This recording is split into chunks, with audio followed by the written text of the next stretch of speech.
Yəqin ki, sizdə də belə olur. Elə günlər var ki, heç bir iş görməyə həvəsim olmur. Bugün də o günlərdən biri idi. Qızım hazırlıqdan zəng edib, ürəyim tort istəyir deyənə qədər.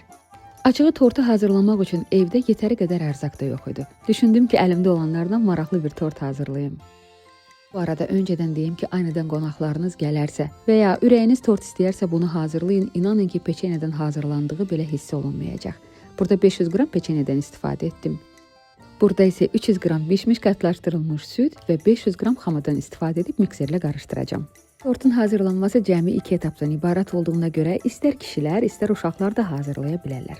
Dadına biraz da ləzzət qatmaq üçün banan əlavə edirəm. İndi isə hazırladığım kütləni peçenyələrin üzərinə əlavə edib yaxşı-yaxşı qarışdırıram ki, hər tərəfinə təmas etsin.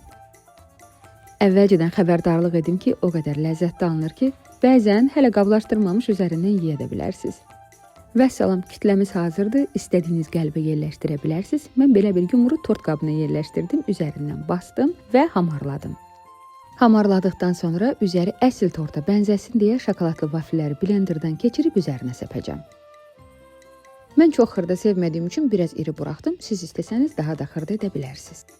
Əslində tortumuz hazırdır, amma biraz da özünü tutsun deyə soyuducuya yerləşdirib 1-2 saat gözləyəcəm. Siz tort hazır olana qədər gözəl bir pürrəngi çay hazırlaya bilərsiniz. Tortumuz artıq hazırdır, indi isə gəlin doğrayıb içərisini sizə göstərim. Tort o qədər yumuşaq alınır ki, sizə dondurma tortunu xatırladacaq. Mütləq siz də hazırlayın. Özünüzə yaxşı baxın. Allah amanında.